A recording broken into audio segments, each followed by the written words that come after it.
Mulai. Yes, bisa. Bisa, udah. Berarti ini nggak jadi nih. Nggak jadi. Tapi pakai suara yang langsung aja. Moga-moga nyampe. Oh gitu. Oke, saya mulai. Saya ulangi. Assalamualaikum warahmatullahi wabarakatuh. Alhamdulillah wassalatu wassalamu ala Rasulillah wa ala alihi wa sahbihi wa man walah amma ba'du. Allahumma 'allimna ma yanfa'una wanfa'na bima 'allamtana wa zidna ilman ya rabbal alamin. Teman-teman sekalian dimuliakan oleh Allah Subhanahu wa taala, Bapak sekalian, saudara-saudaraku kaum muslimin yang semoga Allah senantiasa memberikan taufiknya kepada kita semua. Alhamdulillah pada kesempatan di petang hari ini, di malam hari ini kita diberikan kesempatan oleh Allah untuk berjumpa, untuk bertemu pada kajian hari Senin di malam Selasa. Hari Senin malam Selasa melanjutkan atau memulai pembahasan baru dari pembahasan yang sebelumnya sudah kita selesaikan. Ya. Di pertemuan yang lampau kita sudah selesai membahas tentang perkara adab-adab dan hukum-hukum safar yang kita ambil dari kitab As-Safaru Adabun wa Ahkam. Kemudian juga setelahnya kita selesai membahas kitab tipis berkaitan dengan faidah-faidah bulan Rajab Ishruna faidah fi syahri Rajab. 20 faidah berkaitan dengan bulan Rajab. Nah, pada kesempatan di malam hari ini kita akan membuka pembahasan baru pembahasan kitab Al-Jawahir Al-Adniyah Syarhud Durrah Al-Qudaymiyah, yang mana ini buku yang membahas tentang kaidah-kaidah fikih kaidah-kaidah fikih yang ditulis oleh Syekh Dr. Labib Najib Abdullah Ghalib Al-Adni Al-Yamani, salah seorang bisa dikatakan beliau adalah orang yang konsen di bidang ilmu fikih, usul fikih dan yang semisalnya, dan sekarang menjadi pengajar di Ma'had Islamic Center Bin Baz Dan bukunya yang kita angkat akan membahas tentang kaidah fikih kaidah-kaidah fikih, yang mana secara global kaidah-kaidah ini kalau nanti kita pahami dengan baik, kita bisa menghafalnya. Gunanya apa? Gunanya kaidah ini nanti untuk menyimpulkan hukum dari permasalahan-permasalahan cabang yang kita hadapi. Kalau kita paham kaidah ini, kita mengetahuinya dengan baik, itu kita nanti bisa mempraktekannya dalam masalah yang kita hadapi dalam kehidupan sehari-hari. Kalau dibicarakan secara globalnya, kita sering mendengar ada pembahasan usul fikih misalnya, ada pembahasan fikih, ada pembahasan kaidah fikih. Kalau kita mau permisalkan kaidah-kaidah usul fikih atau ilmu usul fikih itu permisalannya adalah misalnya seperti orang yang jualan makanan orang yang jualan makanan, dia jualan makanan. Nah, bahan-bahannya seperti misalnya minyaknya, airnya, kemudian bahan yang akan dimasak, itu permisalannya adalah gambaran dalil. Dalil itu permisalannya seperti bahan-bahannya. Jadi Quran, hadis, istishab, kemudian qiyas dan yang lainnya itu kita permisalkan nanti sebagai bahan makanannya.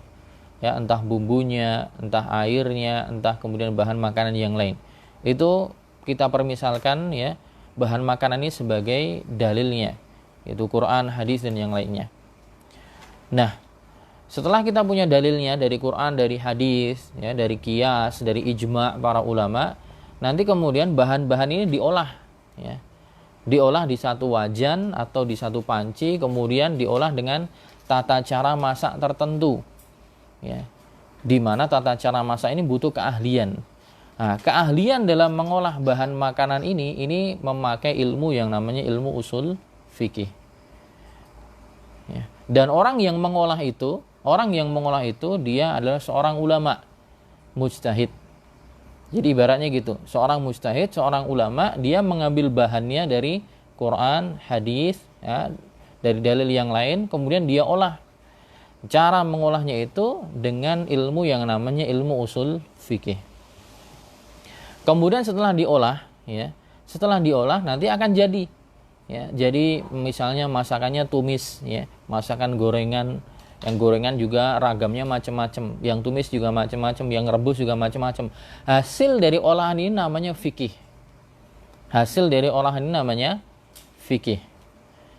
Nah, karena hasil dari olahan ini ada banyak, ada kelompok tumisan, ada yang kelompok masakan direbus, ada yang kelompok masakan digoreng, ada yang kelompok masakan yang diproses dengan cara yang lain. Nah, kita cara mengikat dari setiap kelompok ini, itulah namanya kaidah fikih.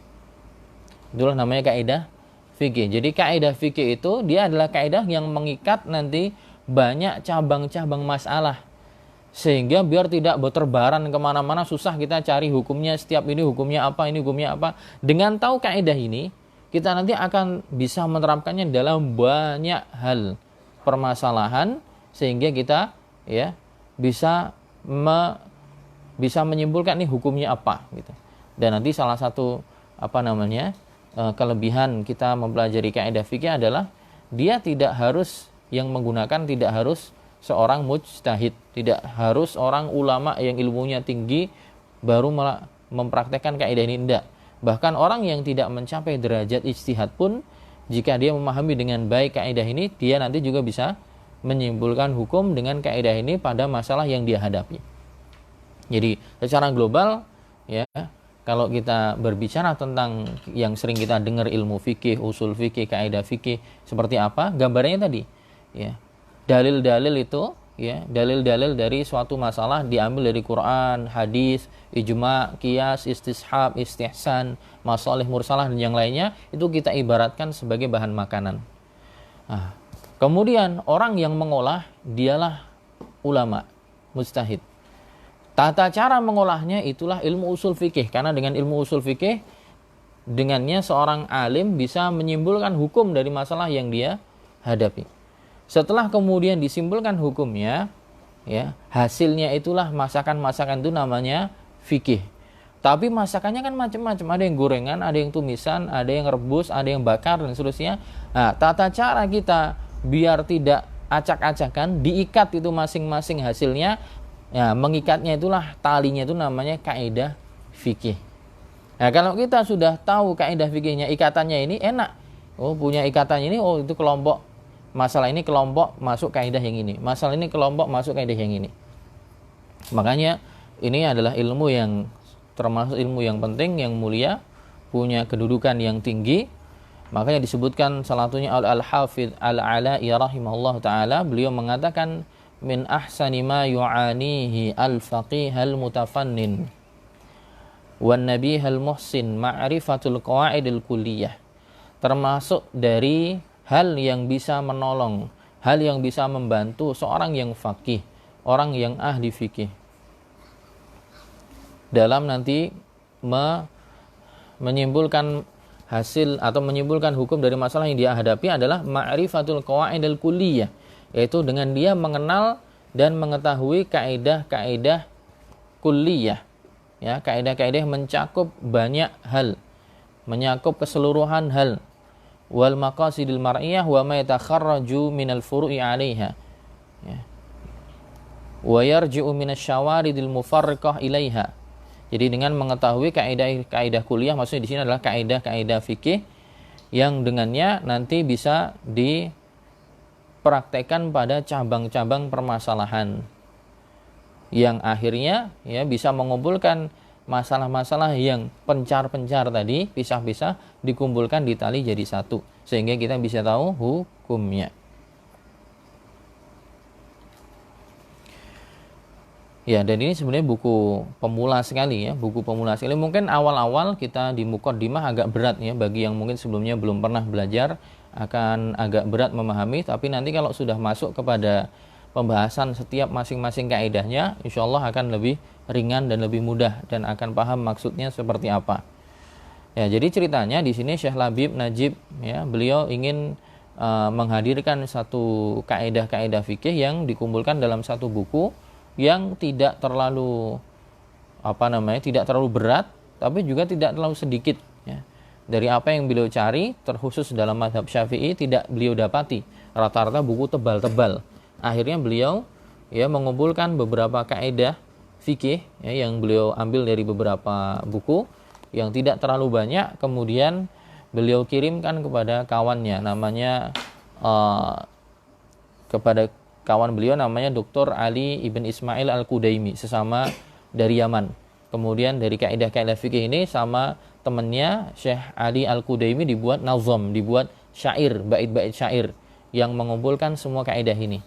Ya, kemudian dibuat syair, kata beliau, saya ngumpulin kaidah-kaidahnya sekian jumlahnya, saya kirimkan ke teman saya, ya, tidak sampai 1 jam atau 1 jam lebih dikit langsung dibuat syair oleh beliau, ya, Syekh Ali Al-Qudaimi. Setelahnya kemudian syair ini beliau beliau syarah satu-satu, ya, masing-masing baitnya satu-satu dijelaskan, dan beliau tulis yang kitabnya kita bahas ini, namanya Al-Jawahir Al-Adniyah Syarah Al-Durrah Al-Qudaimiyah. Ya, langsung aja ke definisi kaidah fikih itu apa, ya. Ya, sebenarnya kalau ada papan tulis lebih enak, ya. Nah. Tapi dengerin aja enggak apa-apa dulu. Dengerin aja enggak apa-apa. Ya, al-qawaid al-fiqhiyah, ya, al-qawaidul fiqhiyah itu adalah, ya, satu kata atau kata yang tersusun dari 2 kata yang kalau dalam bahasa Arab itu sifat dan mausuf, ya. Sifat dan mausuf. Al-qawaid al-fiqhiyah, kaidah-kaidah yang sifatnya adalah fikih. Ya, maksudnya kaidah-kaidah ini adalah berkaitan kaidah-kaidah fikih. Kalau yang pernah belajar bahasa Arab mungkin akan tahu, ya, susunan sifat mausuf. Misalnya buku Arab, misalnya Al-Kitabu Al-Arabi, buku Arab. Bahasa Arab kita bilang Al-Lughatu Al-Arabiyyah, gitu kan. Bahasa sifatnya Arab, gitu. At-Talib Al-Indonesi misalnya. Santri yang sifatnya Indonesia, ya, bukan, kalau Indonesia sepertinya masuk juga, ya. Atau misalnya Al-Madinah Al-Munawwarah, kota Madinah Al-Munawwarah, sifatnya dia bersinar. Maksudnya Madinah yang bersinar, darinya terang cahaya Islam terpencar ke seluruh penduduk dunia. Nah, al-qawaidul fiqhiyah ini susunan dari 2 kata, qawaid sama fikih. Jadi kaidah-kaidah yang sifatnya adalah fikih, gitu. Berarti karena dia tersusun dari 2 kata, maka perlu didefinisikan masing-masing dari kata itu apa. Al-qawaid itu artinya apa, al-fiqhiyah itu maknanya apa. Nah, al-qawaid, kata al-qawaid itu bentuk plural, ya, dalam bahasa Arab bentuk plural atau bentuk jamak, ya. Kalau susah untuk dicatat nggak usah dicatat, nggak apa-apa, dengerin aja, ya. Dengerin aja. Al-qawaid itu jamak dari qaidah, ya. Qawaid itu jamak, mufradnya qaidah, yang sudah jadi bahasa Indonesia kaidah, gitu. Kaidah sudah jadi bahasa Indonesia. Yang secara bahasa Arab artinya adalah al-aslu wal asas. Artinya adalah pokok dan pondasi, ya. Pokok dan pondasi. Jadi kaidah itu sebenarnya pondasi. Jadi orang yang paham kaidah, dia punya kaidah, dia punya pondasi. Makanya Allah katakan dalam Al-Qur'an, wa idh yarfa'u Ibrahimul qawa'ida minal baiti wa Ismail. Dalam surah Al-Baqarah, dan ketika Ibrahim dan Ismail meninggikan qawaid, kaidah dari bait. Bait di sini maksudnya adalah Ka'bah. Apa yang ditinggikan kaidahnya? Maksudnya ditinggikan pondasinya, gitu. Jadi al-qawaid di situ maksudnya adalah al-asas, itu pondasi. Secara bahasa ini baru kita bilang secara bahasa, ya. Jadi kaidah itu asas, asal, pondasi. Adapun kaidah setelah menjadi, ya, istilah khusus dan perlu didefinisikan secara terminologi, yaitu menurut istilah ulama, dia adalah amrun atau al-amrul kulli yantabiqu alaihi jami'u juz'iyatihi. Al-amrul kullil muntabiq ala jami'i juz'iyatihi. Yaitu suatu aturan yang menyeluruh, ya. Kaidah itu suatu aturan yang menyeluruh yang bisa diterapkan pada perkara-perkara parsialnya atau cabang-cabang masalahnya. Jadi kayak ada rumus khusus, kayak seperti ada aturan khusus yang aturan ini menyeluruh yang nanti bisa diterapkan kepada perkara-perkara parsial yang akan ditemui. Ya, dengan kaidah ini perkara-perkara cabang ini bisa kita bisa kita cari hukumnya gitu. Jadi menginduk kepada kaidah ini semua. Atau sebagian ulama ada yang mengatakan kaidah itu hukmun aghlabiyun yantabiqu ala aksari juz'iyatihi. Ada yang mengatakan juga kaidah itu adalah hukum yang mayoritas. Kalau tadi keseluruhan, jadi menyeluruh. Kalau ini mayoritas. Yang mana bisa diterapkan kepada ya cabang-cabangnya atau perkara-perkara parsial yang akan dihadapi. Nah, ini nanti masuk kepada ranah para ulama berbeda pendapat apakah kaidah fikih itu kulliyah ataukah aksariyah. Ya, maksudnya kaidah ini apakah bisa diterapkan untuk semua masalah atau cuman hanya sebagian besarnya. Bagi yang mengatakan bisa diterapkan untuk semua masalah, ya memang kaidah ini ketika ditetapkan ya berlaku untuk semua masalah. Bagi yang mengatakan ya bisa diterapkan hanya untuk mayoritasnya karena nanti memang ada hal-hal yang dikecualikan dari kaidah itu.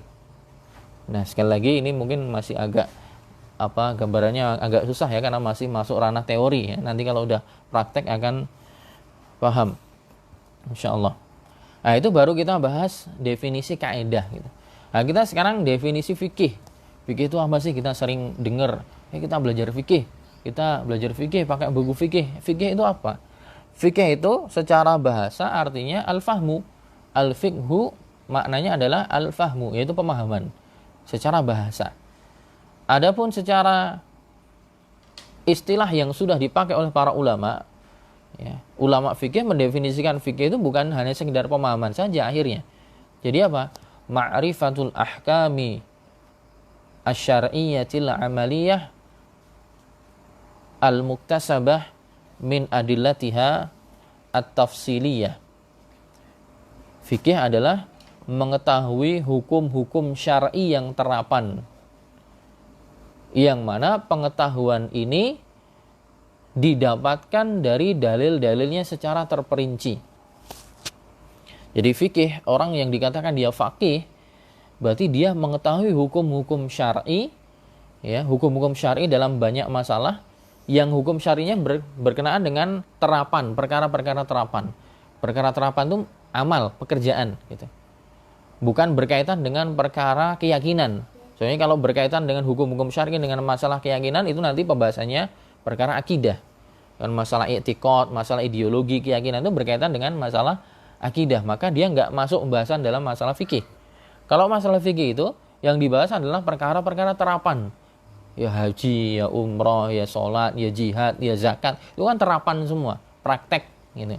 Dibutuhkan praktek gitu. Nah, jadi fikih itu adalah ma'rifatul ahkami syar'iyyah, ya, al-amaliyah, itu mengetahui atau sebuah pengetahuan tentang hukum-hukum syar'i yang terapan, al-muktasabah, yang mana pengetahuan ini ya dihasilkan dari adillatiha at-tafsiliyah, dari dalil-dalilnya secara terperinci gitu. Jadi kalau orang itu faqih, dia itu ahli fikih, maka dia tahu setiap permasalahan yang dia hadapi, oh ini misalnya sholat wajib, dalilnya apa? Dalilnya ini. Ya. Zakat misalnya wajib, dalilnya apa? Ini dalilnya. Ya.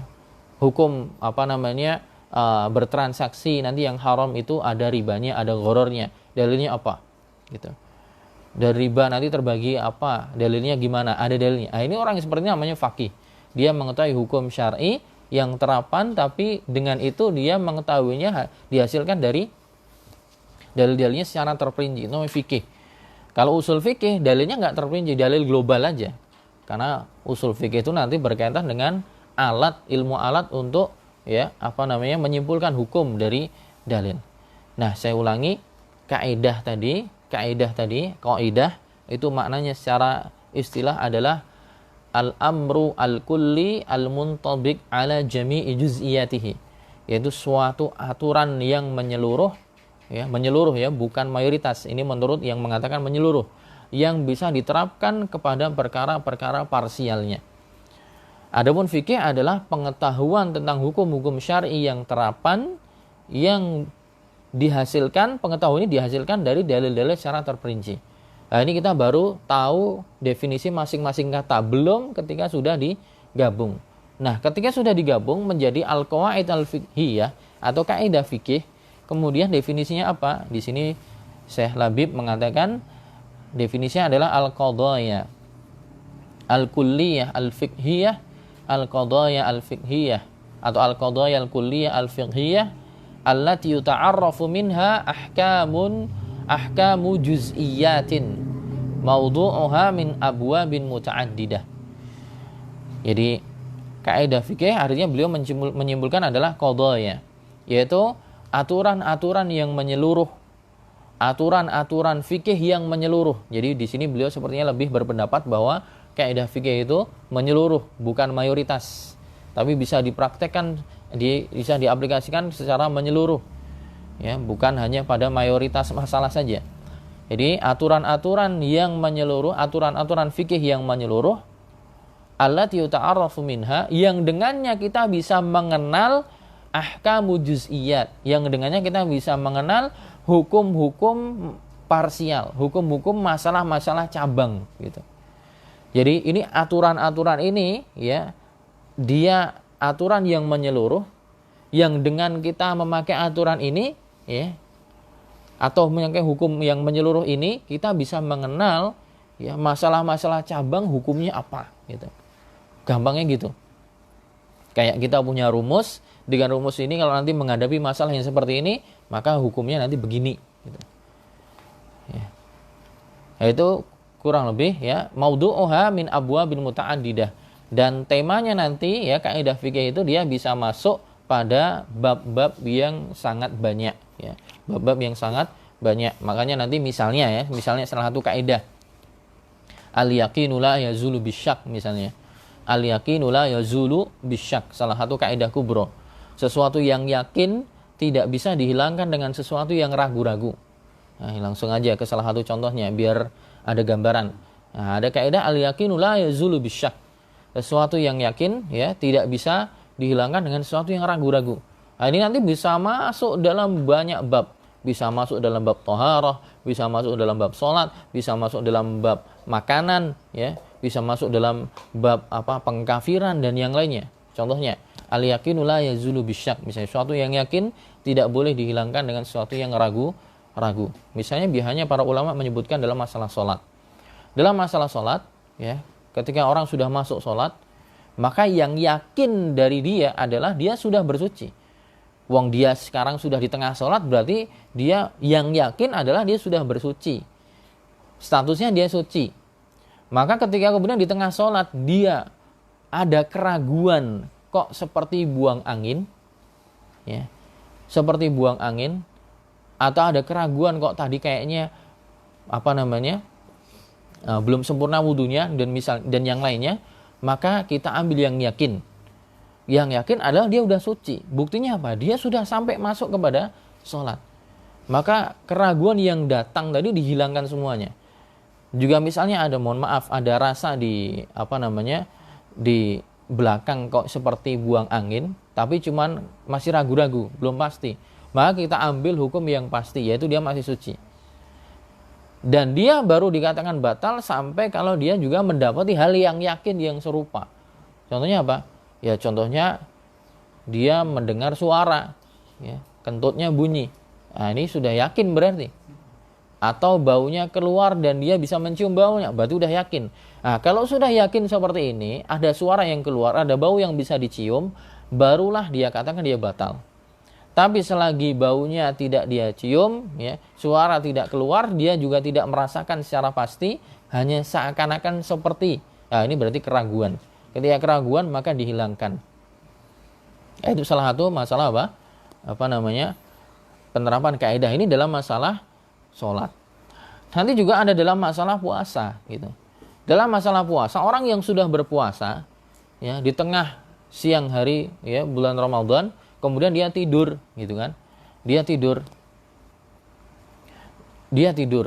Kemudian dia bangun dari tidurnya.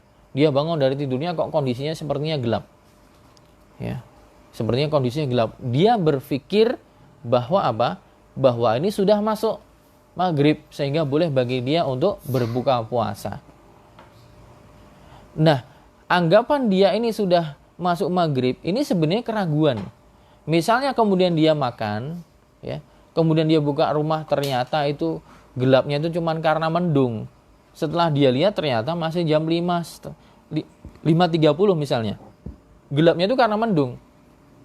Tapi karena bangun tidur saking sumringahnya dia buru-buru makan, dia makan ternyata setelah dilihat itu gelapnya karena mendung bukan karena matahari sudah tenggelam dan ternyata ini masih belum maghrib. Nah, yang seperti ini bahasanya bisa batal. Kenapa? Al-yakinu la yazulu bisyak. Karena yang yakin itu adalah masih siang. Adapun masuknya maghrib itu ragu-ragu gitu. Harusnya dia memegang sesuatu yang yakin yaitu keberadaan siang gitu. Jangan ngambil yang ragu-ragu yaitu sudah masuk maghrib. Ya. Nah, ini nanti masuk dalam masalah puasa. Juga nanti masuk dalam masalah yang lainnya misalnya. Dalam masalah sholat juga, dalam masalah tawaf misalnya. Dalam masalah tawaf juga. Orang udah tawaf 7 kali tuh. Tapi di kali ketiga atau keempat dia ragu. Soleh telu apa papat ya? Dia antara dua hal, antara 3 atau 4. Nah, antara dapat 3 atau 4. Kalau dia dapat ngambil pendapat yang 4, maka dia ragu. Bisa aja 3. Tapi kalau dia ngambil pendapat yang 3, pasti yakin dapat 3. Karena ada 2 kemungkinan. Antara dia sudah ngambil 3 atau 4. Kalau dia ngambil 3, maka itu adalah yang yakin karena nominal paling kecil. Ya, tapi kalau dia ngambil bahwa dia kayaknya udah 4 deh, ya, pasti ada keraguan. Maka dari seperti ini kita ambil apa yang yakin. Al-yakin la yazulu bisyak. Juga nanti dalam sholat, ketika orang sholat 4 rakaat, dia ini sudah rakaat keempat atau 3 ya. Ya. Maka para ulama mengatakan ngambil yang yakin, dan jumlah yang yakin adalah jumlah rakaat terkecil. Ya. Bukan rakaat yang besar. Kalau antum ngambil rakaat yang besar, maka itu ragu-ragu. Maka para ulama nanti mengambil rakaat yang paling kecil, tapi nanti ada sujud sahwi. Juga dalam masalah yang lain, ya masalah pengkafiran gitu, pengkafiran orang. Ada orang yang dia muslim, tapi akhirnya dia melakukan hal-hal yang amalan-amalan kekufuran misalnya. Nah, gimana nih? Apakah kita mengkafirkan dia atau enggak? Maka di sini diterapkan kaidah al-yakinu la yazulu bisyak. Ya. Yaitu yang yakin adalah dia masih muslim. Karena kita tahu dia bersyahadat, kita tahu dia juga sholat dan semisal itu yang yakin. Adapun dia pernah melakukan kekafiran, amalan kekafiran, kekafiran ini masih syak, masih ragu-ragu, masih banyak kemungkinan. Bisa jadi dia mengamalkan kekafiran karena kebodohannya, bisa jadi karena takwil, bisa jadi karena hawa nafsu, bisa jadi karena dipaksa dan seterusnya. Ada banyak kemungkinan. Banyaknya kemungkinan ini yang menjadikan hukum kekufuran yang dilakukan jadi ragu. Apakah benar kufur yang mengeluarkan dia dari Islam atau tidak? Nah, maka yang demikian kita pegang yang yakin dulu. Sampai benar-benar mawani'ut takfir, yaitu penghalang-penghalang pengkafiran ini hilang semua. Ternyata dia bukan orang bodoh. Ternyata dia bukan orang yang mentakwil. Ternyata dia bukan orang yang dipaksa. Dan seterusnya. Baru apa? Nah, nanti ada hukum yang tersendiri. Intinya itu salah satu ya pembahasan. Contohnya kaidahnya itu apa? Al-yakinu la yazulu bisyak. Nanti ada banyak kaidah yang lain yang kalau kita pahami dengan baik itu nanti kita bisa terapkan dalam masalah-masalah cabang yang kita hadapi. Baik, jadi itu definisi kaidah fikih. Kemudian nanti juga ada namanya, ini kira-kira bisa dipahami ya? Bisa ya? Atau agak berat? Ya, berat ringan. Lumayan ya?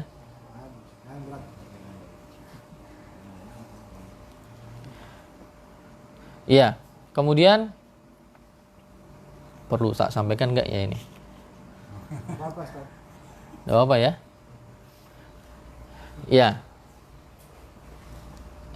saya katakan di muqaddimah memang agak berat ya, alias mungkin yang memang belum pernah punya basic untuk belajarnya agak berat, tapi tidak apa, dengerin aja, anggap aja sebagai faedah baru ya, paling tidak sudah pernah dengar pembahasan seperti ini ya. Nanti tapi kalau sudah ke praktek di setiap kaidahnya, insya Allah akan lebih mudah ya, insya Allah akan lebih mudah dipahami ketika sudah praktek pada setiap kaidahnya. Al-umuru bimaqasidiha, al-adatu muhakkamah, al-masyaqqatu tajlibut taisir gitu. Al-adatu muhakkamah, adat istiadat itu bisa jadi pijakan hukum ya. Adat istiadat itu bisa jadi pijakan hukum, bisa jadi sandaran hukum. Tapi nanti ada syarat ketentuan berlakunya ya. Ada syarat ketentuan berlaku. Tidak serta-merta kemudian adat istiadat bisa jadi landasan hukum tapi sembarangan. Misalnya orang melakukan amalan, kemudian dia berdalih, lu kan al-adah muhakkamah, adat bisa jadi hukum. Nah, ini enggak apa-apa, adat kita kayak gini boleh. Iya, adat yang nanti tidak berbenturan dengan syariat gitu. Adat yang tidak berbenturan dengan Quran dan hadis boleh jadi sandaran hukum. Contohnya apa? Adat bisa jadi patokan dalam penentuan masalah hukum nanti dalam hal-hal yang memang syariat tidak memberikan patokan secara resmi, secara rinci. Contohnya apa? Nanti dalam masalah memberi nafkah. Ya. Suami beri nafkah kepada istri itu berapa patokannya? Apakah sebulan harus 3 juta? Tidak ada penjelasan dalam Al-Quran, tidak ada. Dalam hadis tidak ada. Ya. Allah mengatakan wa'atuhunna ujurahunna bil ma'ruf dalam masalah mahar misalnya. Dalam masalah infak juga wa anfiqu alaihinna bil ma'ruf. Nafkahilah mereka dengan cara yang ma'ruf. Ma'ruf itu dikembalikan pada urf, kebiasaan gitu. Jadi ukuran mahar atau ukuran nanti nafkah standar ya, yang menjadi urf suatu daerah bahwa seperti itu ya, sudah cocok dan pantas untuk perempuan di daerah itu, ya itulah yang menjadi kewajiban si suami gitu. Walaupun nanti juga dikembalikan juga ke kemampuan suami seperti apa. Bisa jadi mungkin ukuran standarnya segini, tapi suami misalnya tidak punya kemampuan misalnya. Ya udah atas dasar kemampuan dia aja seberapa gitu. Nah, itu biasanya nanti dalam hal-hal yang menjadi perselisihan seperti orang yang nikah. Nikah tapi tidak disebutkan maharnya. Ya, nikah tidak disebutkan maharnya. Penyebutan mahar dalam pernikahan wajib enggak? Enggak wajib ya. Mahar itu bukan rukun ya, bukan rukun dalam akad. Bukan rukun dalam akad. Sehingga kalau tidak disebutkan di awal pun tidak apa-apa. Ya. Cuman dia nanti menjadi kewajiban untuk dibayarkan ketika sudah terjadi akad. Ya. Ketika sudah terjadi akad, maka apa? Menjadi hal yang wajib bagi suami untuk membayarkan pada istrinya. Cuman masalahnya kalau sedari awal tidak disebutkan maharnya berapa, kemudian ternyata setelah nikah ada cekcok, cerai, dan istrinya belum dapat mahar. Nah, berapa hak istri menuntut pada suaminya dulu? Ya, walaupun udah cerai, dia berhak mendapatkan maharnya gitu. Nah, karena kan dari awal tapi belum ditentukan. Belum nego. Saya belum minta maharnya 3 gram emas atau 4 gram emas dan semisalnya. Nah, karena belum ditentukan bisa nanti cekcok. Suami cuma pengen ngasihnya 1 gram. Padahal istri nggak bilang gitu. Saya nggak mau kok 1 gram. Ya. Saya pengennya 4 gram. Enggak, saya pengen ngasih 1 gram. Ini kesalahan karena sejak awal tidak disebutkan. Ya. Jadi penyebutan ketika akad itu dianjurkan, bukan wajib ya. Bukan berarti kalau tidak disebutkan akadnya nggak sah, tetap sah. Tetap sah. Cuman ukurannya berapa? Nah, ketika nanti ada cekcok, mereka pisah, nah itu nanti dikembalikan kepada urf. Jadi si istri nanti berhak menuntut pada suaminya ya, mahar sesuai bil ma'ruf, sesuai dengan adat, sesuai dengan urfnya. Oh, urfnya orang Jawa itu perempuan menikah rata-rata maharnya 2 gram atau 3 gram emas misalnya. Berarti yang menjadi hak istri. Tapi tentunya tidak semudah itu ya. Nanti yang mengurusi itu adalah nanti mahkamah syariah ya, qadhi hakim yang menentukan gitu. Ya cuma ngasih gambaran saja. Maksudnya penerapan kaidah al-'adatu muhakkamah itu nanti berlaku dalam hal-hal yang secara syariat tidak ditentukan. Ya. Atau contoh nanti dalam hal yang ini ditentukan dalam masalah istihza, dalam masalah ngece atau mencela agama. Mencela agama itu ukurannya apa? Tidak ada, ya. Mencela agama atau mencela nabi atau mencela Allah, mencela rasulnya. Ini ukurannya apa? Tidak ada ukuran baku dalam Quran dan hadis. Makanya Ibnu Taimiyah mengatakan bahwa al-istihza itu yurja'u ilal urf, dikembalikan kepada urf. Misalnya ada orang yang membicarakan Nabi Muhammad begini dan begitu. Ternyata ketika orang ini mengeluarkan statement bahwa Nabi Muhammad begini dan begitu, dan seluruh masyarakat marah dengan komentar itu, berarti itulah pencelaan. Walaupun akhirnya yang ngomong tadi berkilah, saya nggak ngejek kok, saya nggak ini. Tapi secara urf itu mencela, ya. Secara urf mencela. Semua sepakat dan mereka marah gitu, mayoritas orang. Disinilah kaidah al-'adatu muhakkamah dipakai, ya. Adat istiadat kebiasaan sebagai sumber hukum dipakai. Itu dalam masalah-masalah yang tidak ada penentuan secara syariat, secara khusus itu. Tapi dikembalikan kepada kebiasaan. Taib.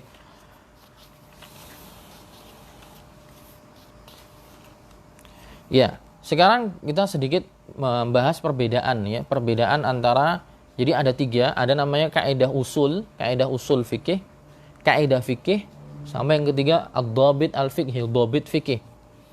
Jadi kalau kita belajar ini nanti ada kurang lebih paling tidak 3 istilah, ya, 3 ungkapan yang mereka hampir sama gitu, tapi sejatinya berbeda. Jadi ada namanya kaidah usul fikih, ada kaidah fikih, ada kaidah ada dhabit fikih gitu. Kaidah usul fikih, kaidah fikih dan dhabit fikih.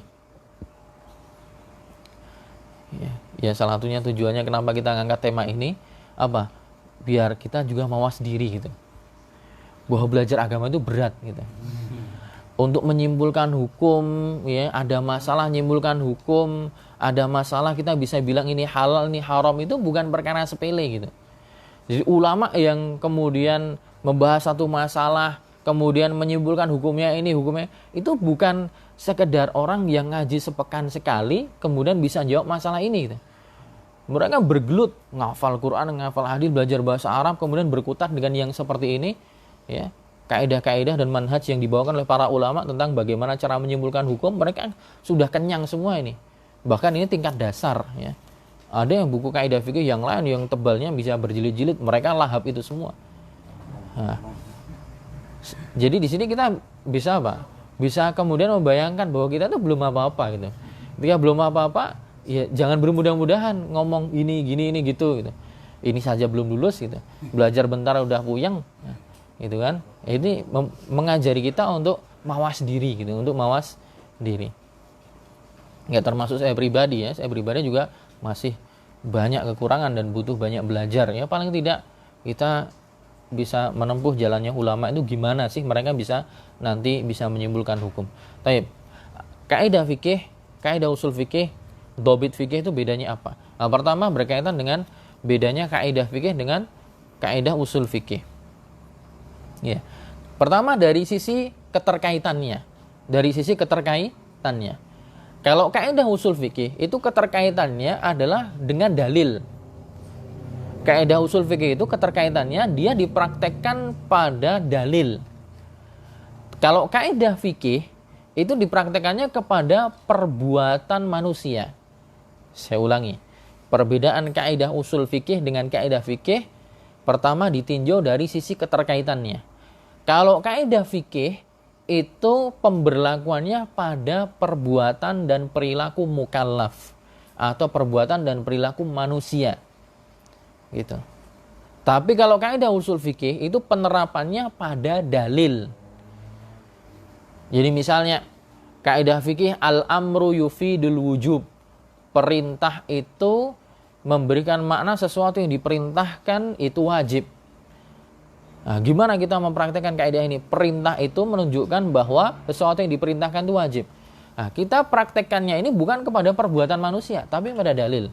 Oh, kita dapati dalam Al-Quran Allah mengatakan wa aqimus shalah, tunaikanlah salat. dirikanlah sholat. Oh, ini perintah. Perintah ini. Saya pernah belajar kaidah usul fikih bahwa perintah itu menunjukkan sesuatu yang diperintahkan wajib. Dan di sini Allah mengatakan aqimus shalah, dirikanlah sholat. Oh, perintah. Oh, berarti sholat wajib. Jadi kaidah usul fikih itu penerapannya pada dalil. Pada dalil gitu. Atau misalnya an-nakirah fi siyaqin nafyi wa fi siyaqi syarti yufidul umum. Isim atau kata benda yang nakirah, jika kita dapati dia dalam konteks pensyaratan atau konteks penafian, maka maknanya umum. Satu isim yang nakirah itu, ini harus belajar bahasa Arab juga ya, nakirah itu yang nggak ada alif lamnya. Satu isim yang nakirah, tapi pada konteks penafian atau pensyaratan, berarti menunjukkan isim ini mengandung makna umum. Wah, contohnya apa ya? Contohnya misalnya Allah mengatakan wala tusyriku bihi syai'an, atau fi siyaqin nahi. La tusyriku bihi syai'an. Kata syai'an. Allah mengatakan jangan engkau menyekutukan dengan Allah syai'an, sesuatu apapun. Ini syai'an ini isimnya nakirah dan pada konteks pelarangan. Oh, berarti syai'an ini maknanya umum. Berarti maksudnya apapun itu ya umum, apapun. Entah nabi, malaikat, entah batu keramat, entah kiai dan seterusnya. Berarti kita tidak boleh menyekutukan Allah dengan ini semua. Nggak ada pengecualian. Jadi syai'an itu apa aja umum.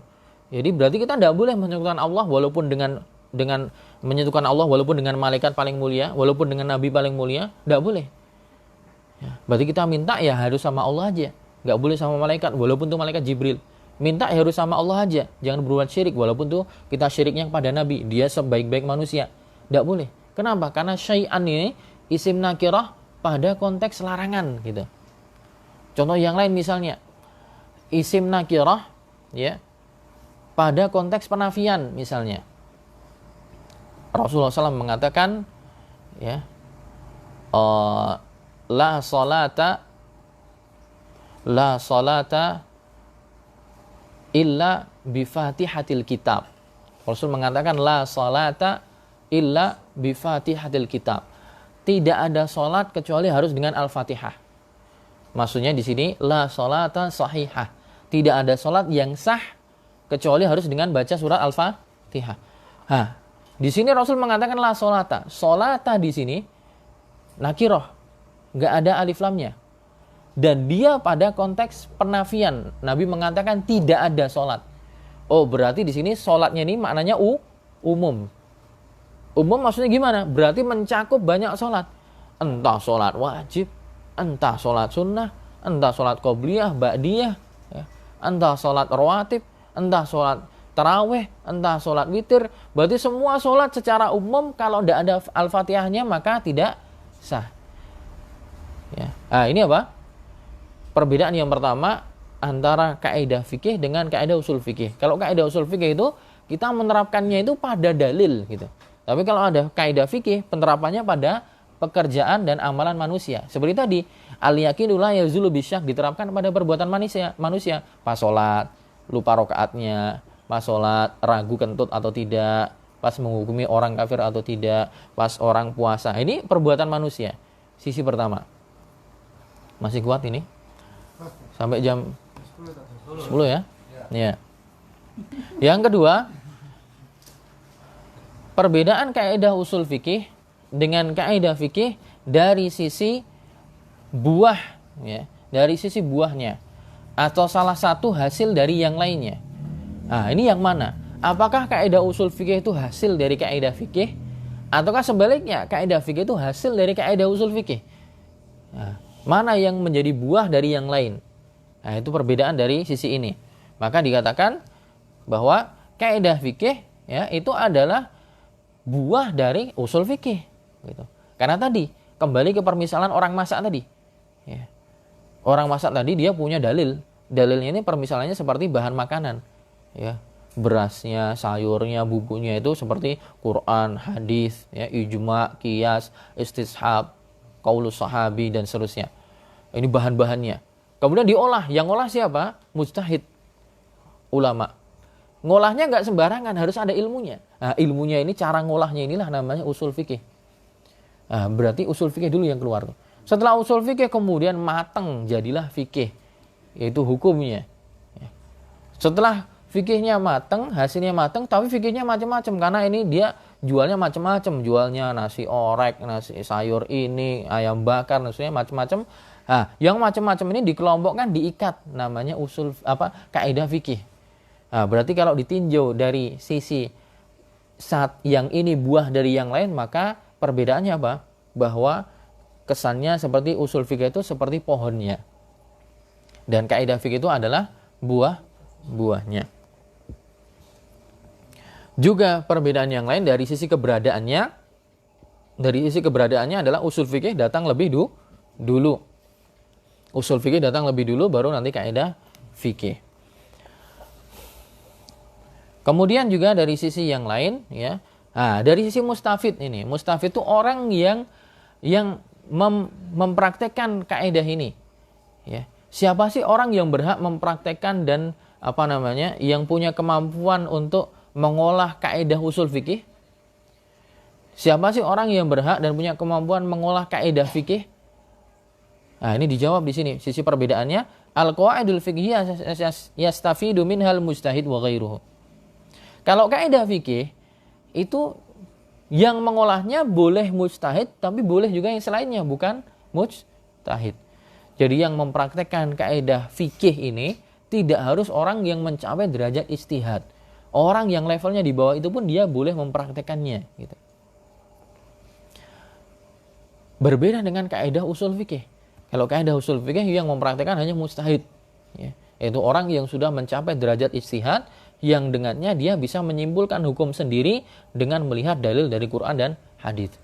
Dia lihat Quran perintah seperti ini, hadisnya kok bertentangan, kemudian dia simpulkan dan seterusnya, dia keluarkan ini hukumnya haram. Nah, dia sudah punya kaidah, dia punya kemampuan untuk menyimpulkan hukum. Gitu. Nah, kaidah usul fikih yang berlaku hanya bagi mujtahid saja. Tapi kalau kaidah fikih tidak harus mujtahid.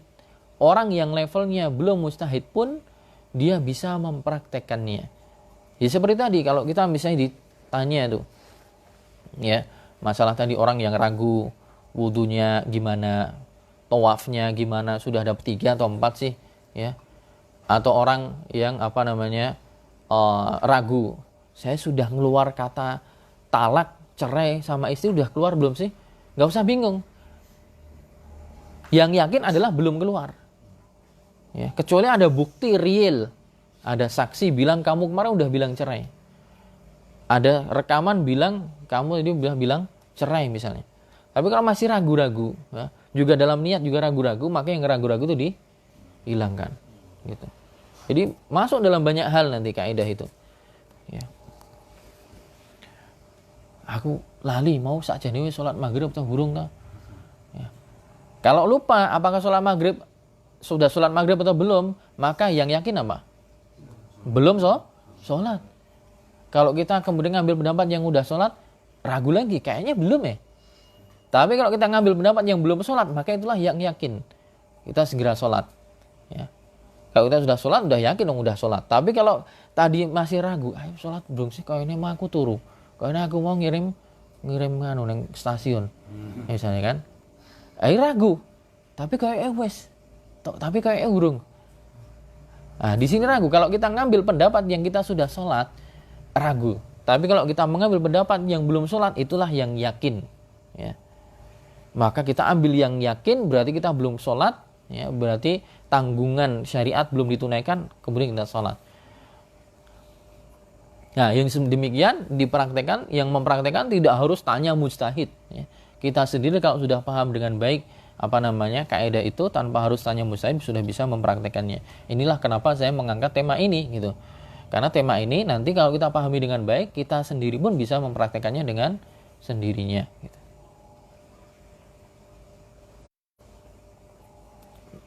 Ya, itu beberapa perbedaan, masih ada yang lain sebenarnya, tapi secara global itu. Kemudian terakhir ya, perbedaan antara kaidah usul fikih dengan kaidah fikih. Kemudian apa bedanya kaidah fikih dengan dobit fikih. Ini hampir sama, kaidah fikih dengan dobit fikih. Sebenarnya dua-duanya banyak ulama yang mengatakan kaidah fikih sama dobit fikih itu sama aja. Ada yang mengatakan kaidah fikih dan dobit fikih itu sama saja. Tapi banyak yang membedakan. Dari siapa membedakan? Membedakannya adalah para ulama mengatakan kalau kaidah fikih itu dia masuk pada banyak permasalahan, pembahasan. Contohnya tadi, al-yaqinu la yazulu bisyak, masuk pada bab salat, masuk pada bab jihad, masuk pada bab puasa, masuk pada bab pengkafiran, masuk juga pada bab makan-makan nanti. Saya beli bakso, saya beli bakso ke seorang muslim. Tapi saya ragu. Halal enggak ya? Gitu kan. Saya ragu, dia nyembelihnya gimana ya? Yang yakin adalah dia nyembelih dengan apa? Dengan secara syar'i. Ya. Karena sesama muslim kita harus percaya gitu. Harus percaya hukum asalnya gitu, harus percaya, enggak boleh menuduh yang bukan-bukan. Itu yang yakin. Kecuali kalau kita lihat secara pasti ya, dia nyembelih ayamnya bukan digorok, dipukul kepalanya misalnya. Lihat secara jelas pasti. Ya. Baru apa?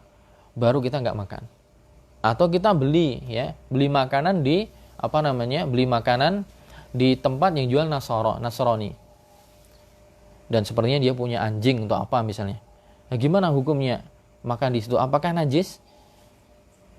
Ini bejananya, piringnya, hukum asalnya adalah suci. Al-aslu fil asya'i al-ibahah wa taharah. Dalam kaidah fikih nanti hukum asal segala sesuatu itu adalah boleh dan suci gitu. Selagi kita tidak tahu secara pasti bahwa piringnya itu digunakan untuk sesuatu yang najis, untuk sesuatu yang diharamkan, maka kita memakainya. Ya. Dalilnya apa? Banyak sekali ya. Dan dahulu Nabi SAW berwudu ya. Nabi SAW berwudu dari apa? Dari perabot atau bejanannya seorang musyrikah. Dan namanya orang musyrikah zaman dulu dia ada kemungkinan punya anjing dan semisalnya. Tapi Nabi wudu dengan airnya orang itu, dan Nabi juga memakai bejanannya orang itu. Kalau misalnya najis, harusnya Nabi nggak berwudu di situ. Nabi juga mau bertransaksi jual beli makanan juga dengan orang-orang Yahudi. Ya. Nabi menerima hasil makanannya orang Yahudi setelah perang Khaybar yang Nabi diracun. Bisa aja itu alat bakarnya kemarin habis untuk bakar babi atau anjing guling misalnya. Bisa aja kan gitu. Tapi Nabi nerima. Kenapa? Karena Nabi melihat zohirnya. Zohirnya nggak ada yang najis, zohirnya nggak ada yang ini, maka hukum asalnya yang yakin adalah suci dan bersih.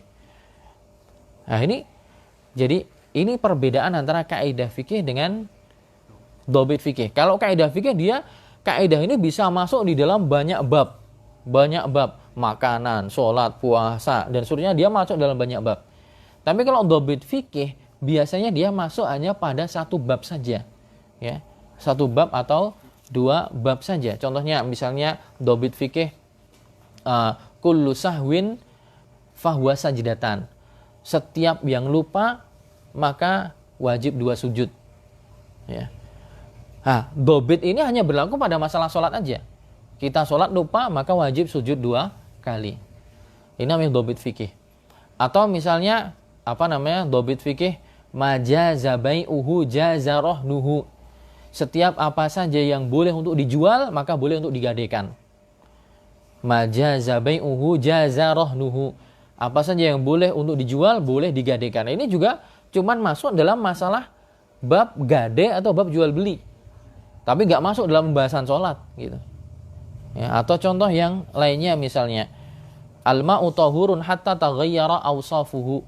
Air itu hukum asalnya suci sampai dia berubah sifat-sifatnya. Nah, ini juga cuman masuk dalam pembahasan air dan masalah bersuci saja. Nah, jadi dobit fikih dan kaidah fikih itu bedanya. Kalau dobit fikih biasanya itu dipakai hanya dalam satu bab pembahasan saja. Kalau kaidah fikih dipakai dalam banyak bab. Nah, itu mungkin mukadimah yang kita angkat pada kesempatan kali ini. Insyaallah di pertemuan yang akan datang kita akan masuk pada langsung penerapan pembahasan kaidahnya. Wallahu a'lam bishawab. Semoga bisa diserap dan mengendap ya, tidak menguap